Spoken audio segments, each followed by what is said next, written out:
Okay, so I went to the magistrate and was granted a court date.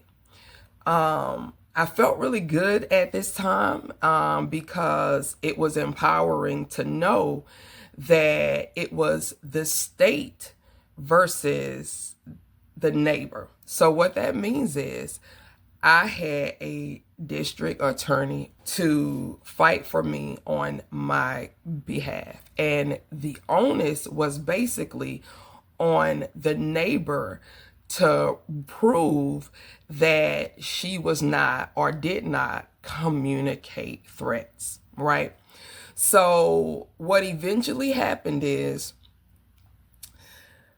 once I walked out of the courthouse, because it was 4 weeks before our actual court date, it was recommended to me that as a extra kind of sort of protective measure was to go and get a restraining order. So the process with that is, and you would think with stalking and harassment, that to get these restraining orders as a protective measure would be made fairly easy. It is and it isn't, because you have to go through a service. Here where I am, it is called SAFE. So I went there, and this is an office with legal assistance. They basically have you complete paperwork so that you can file a motion for a judge to sign off on a protective order.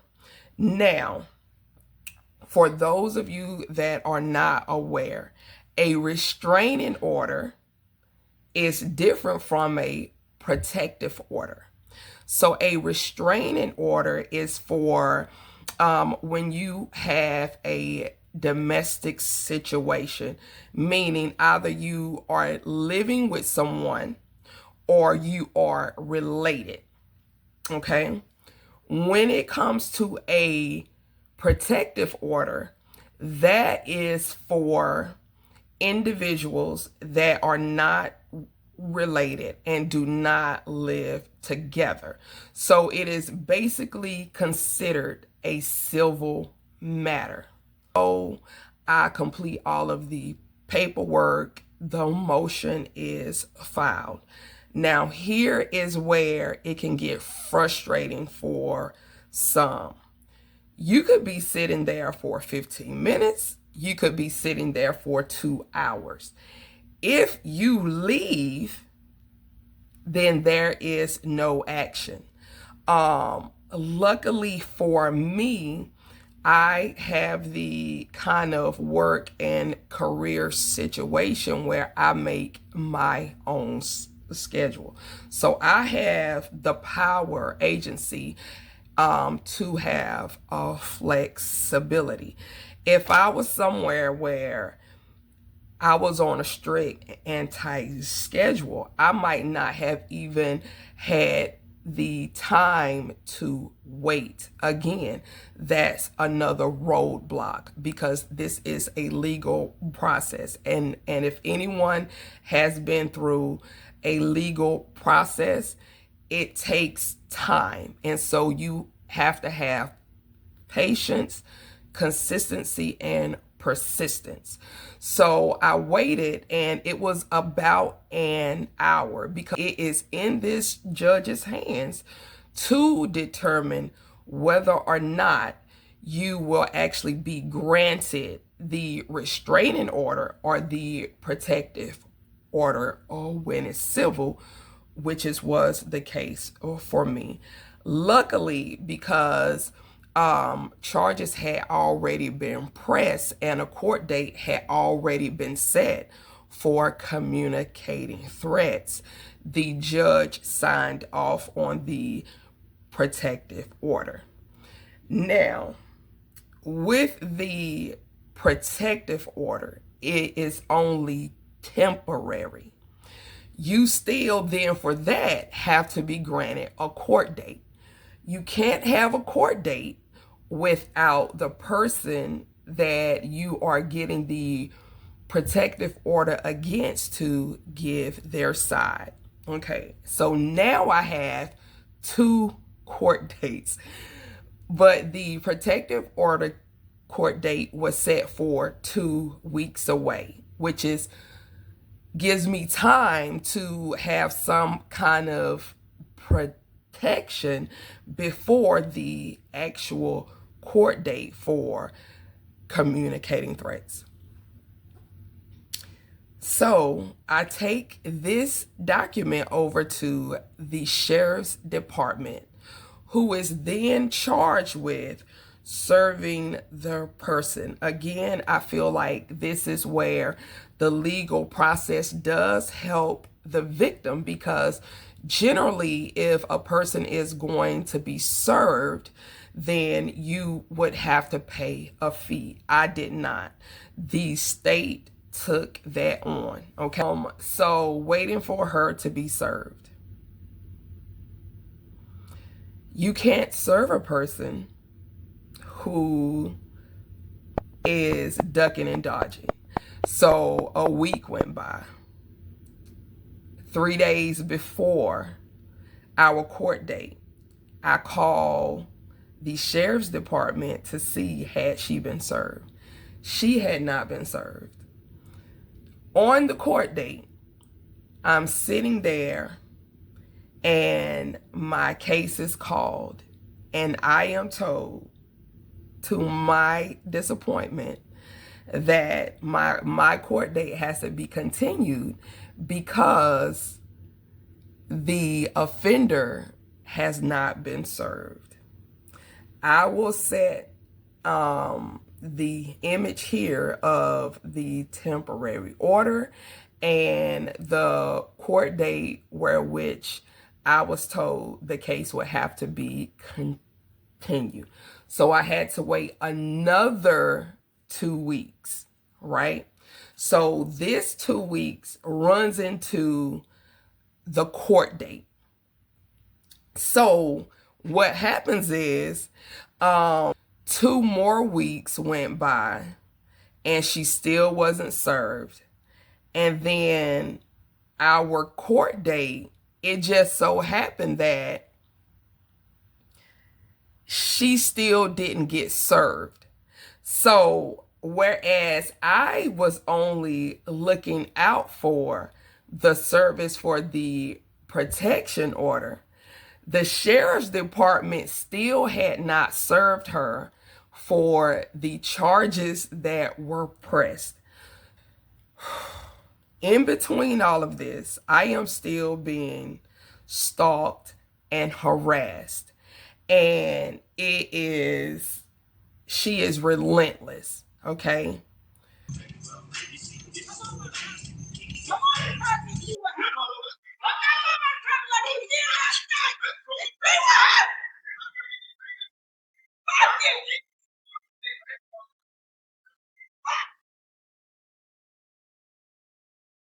Fast forward, 2 more weeks go by.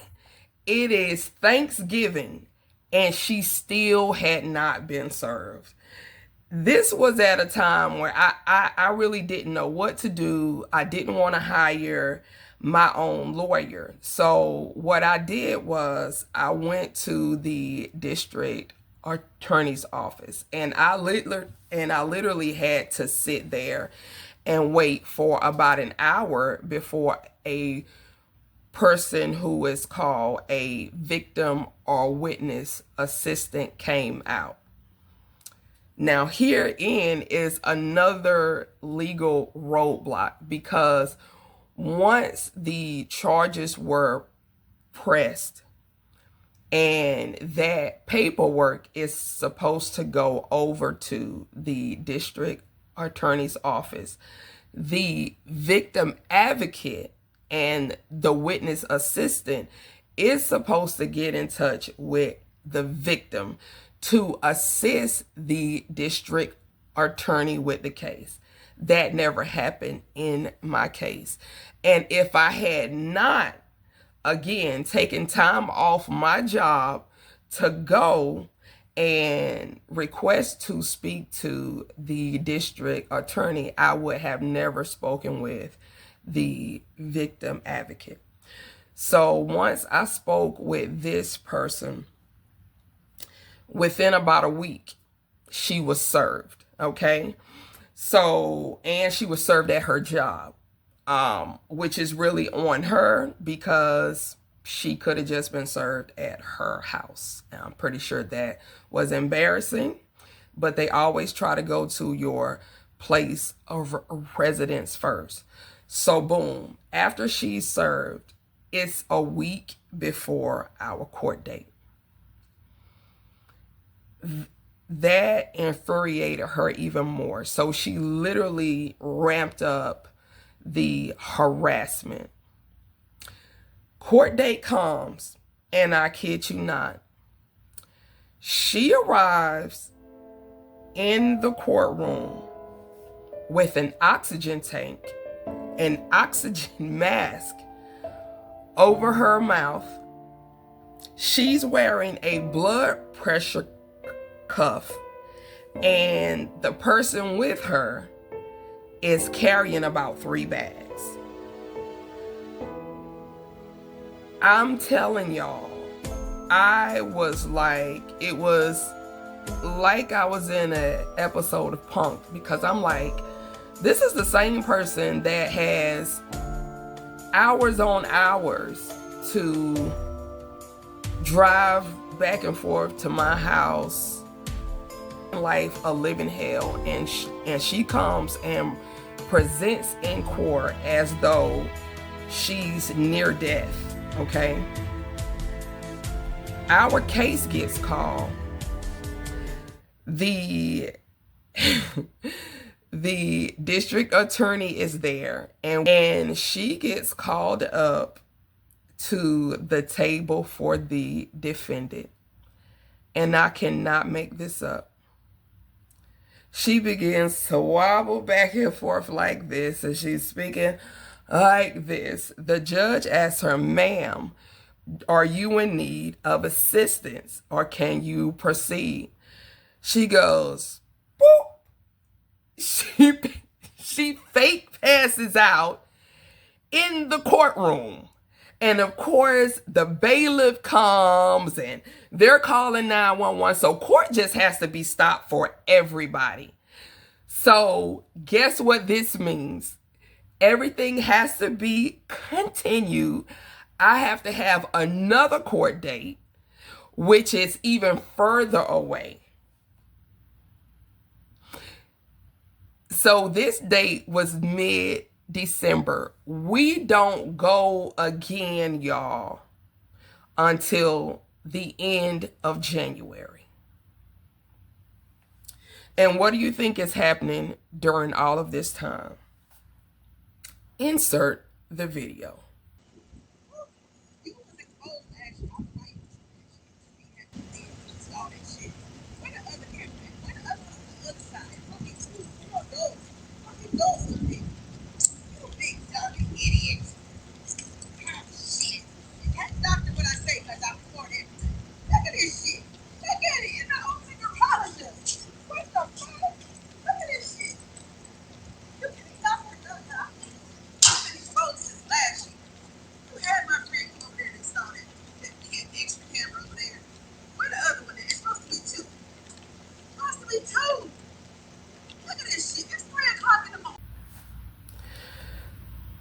As I'm continuing to be harassed and stalked, I continue to prepare my case for when we go to court. So I am still speaking with the district attorney's office just to stay in their ear about what's going on. Because one thing that I have found is with the legal system, even if you have your own lawyer, you have to be your own advocate. if you are not advocating for yourself, it's going to be that much harder for the person or the system that is assisting you to advocate for you and for you to come out with a win on the other side. So fast forward, we get to our court date at the end of January.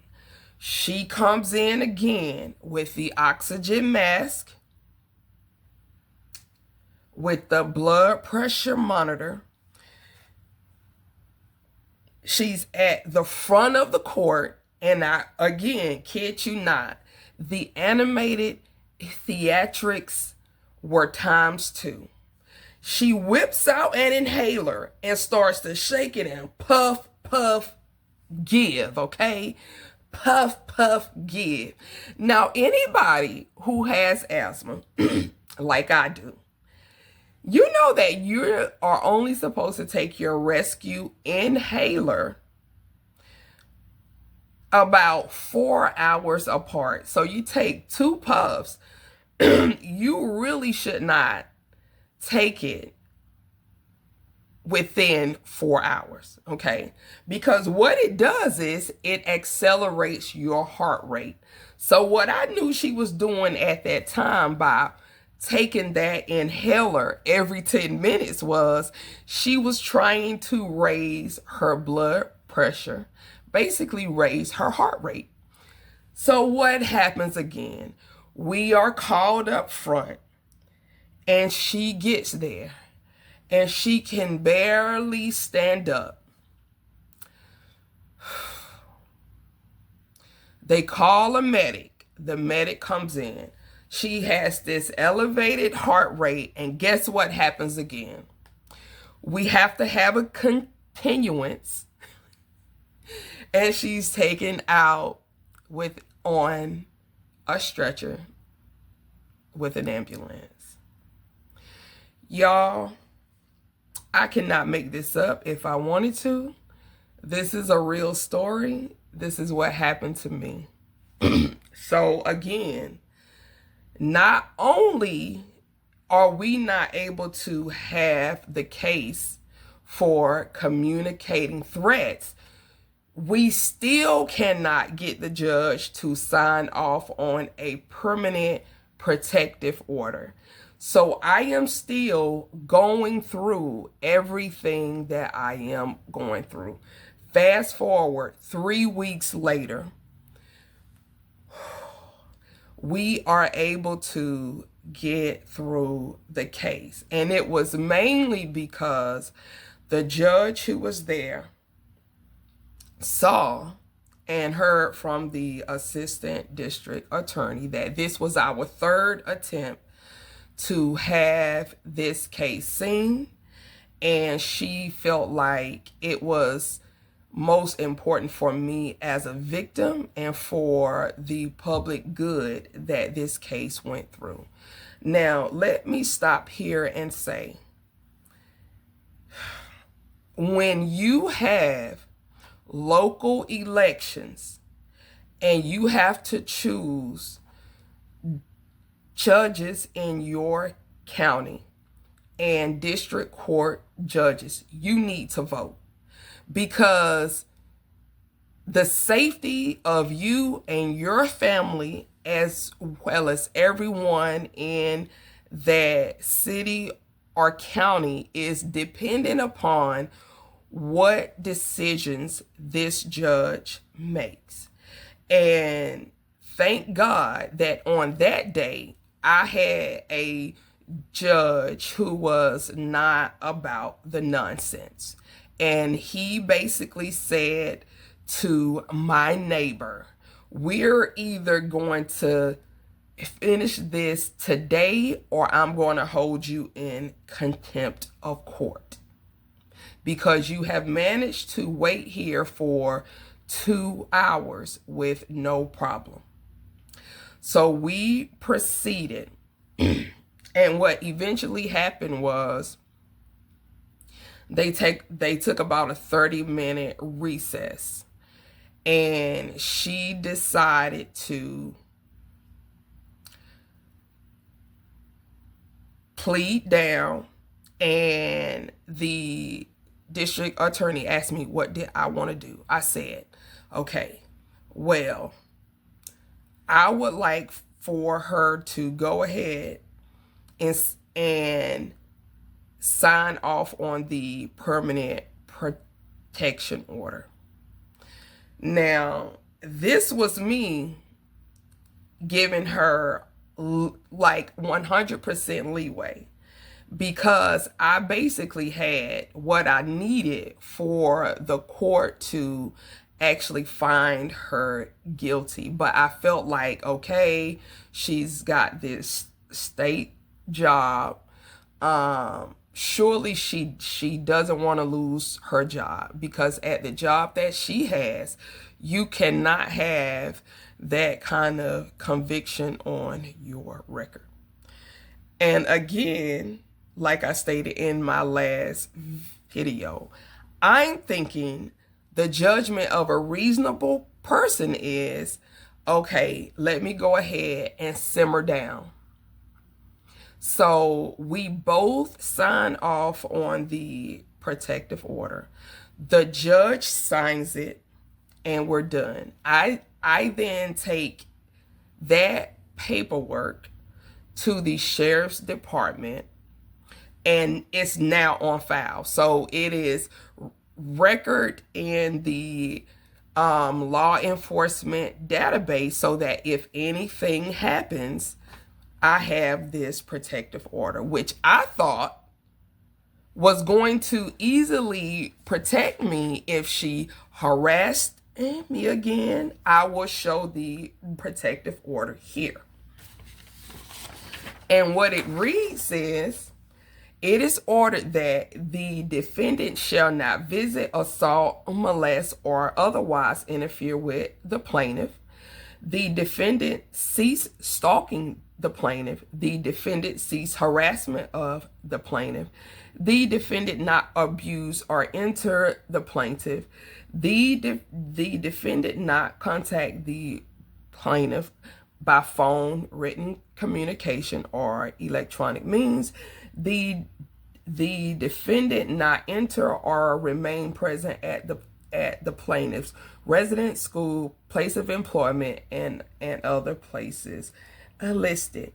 A knowing violation of a civil no contact order shall be punishable as contempt of court, which may result in a fine or imprisonment. The court may fine you in civil or criminal contempt. Now, I feel like it doesn't take a degree to understand that she is not to harass me, even to communicate with me. Multiple choice. Do you think she followed that? Yes or no? Of course not. During this time, it got quiet for about 2 weeks. So this happened at the end of February. I'm telling y'all, March, April, May hits. And during this time, when I say to you all, I had to have called the police out at least once a week for her doing things such as, insert video here.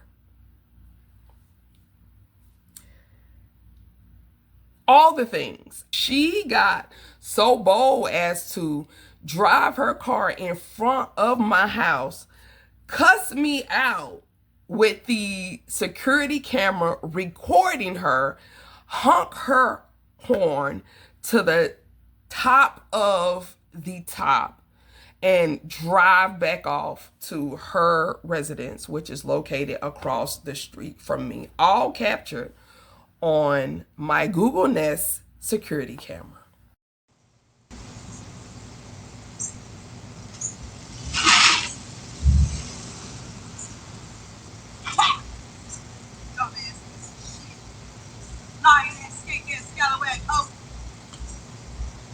Straight up eat. You think you gonna one up